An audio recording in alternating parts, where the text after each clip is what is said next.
El Ministerio de Educación Nacional expidió un decreto que reglamenta el proceso de evaluación para el ascenso de grado y la reubicación salarial de los maestros que hacen parte del estatuto docente establecido en el decreto 1278 de 2002. De acuerdo con la cartera educativa, el objetivo es brindar mayor claridad en los procedimientos y garantizar que el mérito y la experiencia de los docentes se vean reflejados en mejores oportunidades laborales y económicas. El gobierno anunció además que en los próximos días se expedirá una resolución con el cronograma oficial y las etapas del proceso, que incluirá los requisitos y plazos que deberán cumplir los interesados. Durante esta semana se ajustará el calendario para que la Convocatoria Nacional de Ascensos y Reubicaciones Salariales correspondiente al año 2025 pueda ser publicada de manera oportuna. Con esta decisión, el Ejecutivo afirma que se fortalece la carrera docente y se reconoce el papel fundamental de los maestros en la formación y el futuro del país.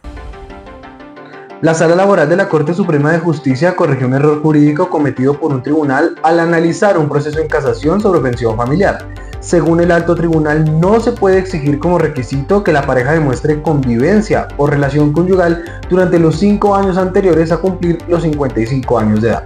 La Corte explicó dos razones fundamentales. Primero, porque la Ley 1580 del 2012 y su decreto reglamentario entraron en vigencia después de que los demandantes ya habían cumplido esa edad. Y segundo, porque tanto la Corte Constitucional como el Consejo de Estado declararon inexequible esta exigencia por contrariar los principios de seguridad social, buena fe e igualdad. El alto tribunal señaló que algunas disposiciones del decreto 288-2014, como la obligación de estar clasificado en los niveles 1 y 2 de Silven junto al momento de cumplir la edad de pensión, limitan injustificadamente el acceso al beneficio. Para la sala laboral, esas restricciones deben inaplicarse porque reducen la cobertura del derecho a grupos de población en condición de vulnerabilidad. Finalmente, la Corte también se apartó del requisito que obliga a cotizar el 25% de las semanas exigidas para una pensión de vejez antes de los 45 años, al considerar que esta exigencia es regresiva y afecta de manera retroactiva a los trabajadores. Con esta decisión, la Corte Suprema busca garantizar que la pensión familiar cumpla con su verdadero propósito: ampliar la protección a las parejas que no logran consolidar una pensión individual, especialmente aquellas en situación de mayor fragilidad económica.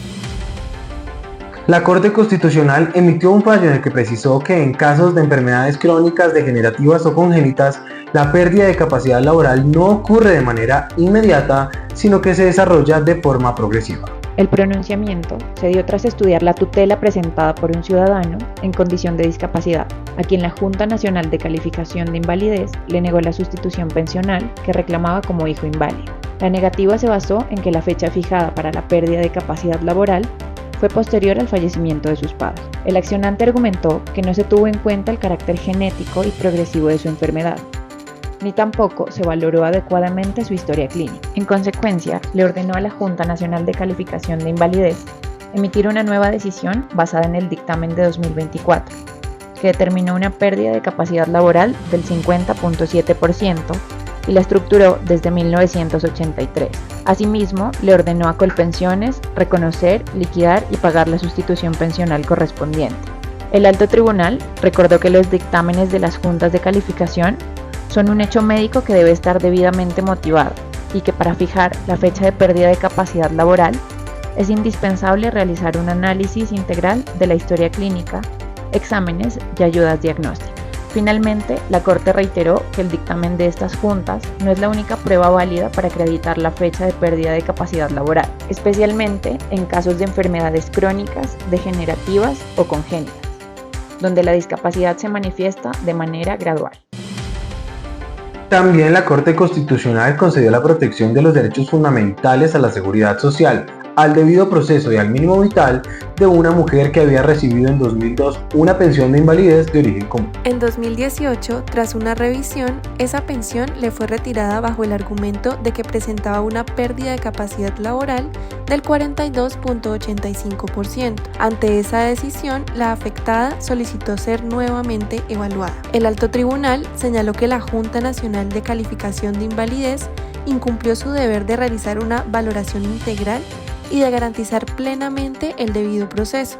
Según la Corte, Al revisar la solicitud no se tuvieron en cuenta todos los elementos médicos y jurídicos necesarios, ni se respetó la fecha de estructuración de la invalidez fijada en 2002, la misma que había permitido el reconocimiento de la pensión en primera instancia.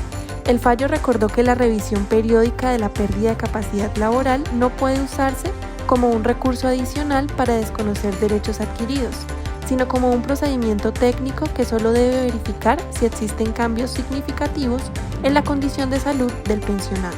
Finalmente, la Corte advirtió que en cualquier proceso de revisión de prestaciones económicas se debe garantizar el derecho al debido proceso, pues su respeto se extiende a todas las actuaciones administrativas y judiciales que afectan la vida y los ingresos de las personas.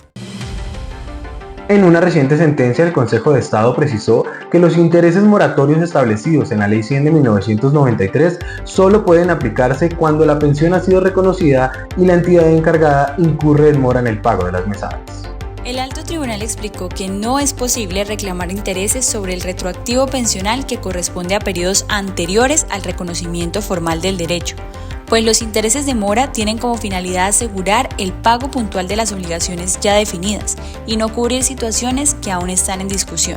La decisión también resalta que este criterio protege la sostenibilidad financiera del sistema de seguridad social, evitando cargas adicionales que podrían afectar su equilibrio. En el caso concreto, el Consejo de Estado ajustó el mandamiento de pago y confirmó que no se pueden incluir intereses moratorios en la liquidación del retroactivo pensional. Con este pronunciamiento, la corporación unifica su jurisprudencia y brinda seguridad jurídica tanto a los pensionados como a las administradoras de fondos.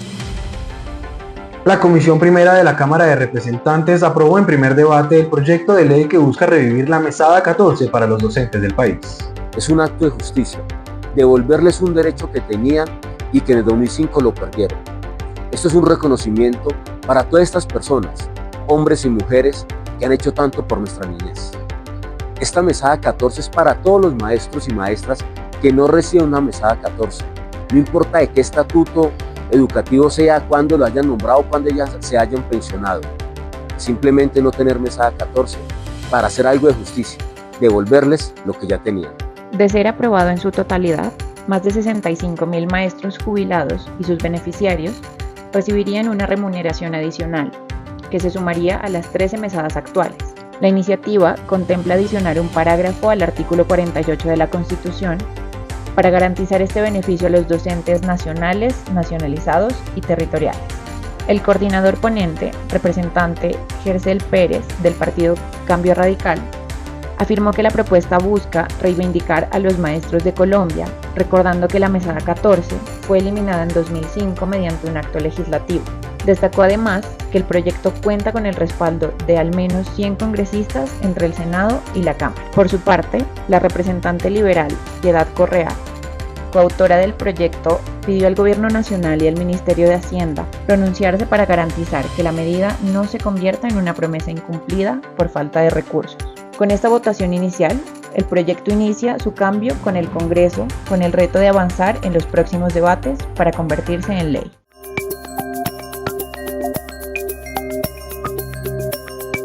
Somos ASLeyes, Asistencia Jurídica al Magisterio.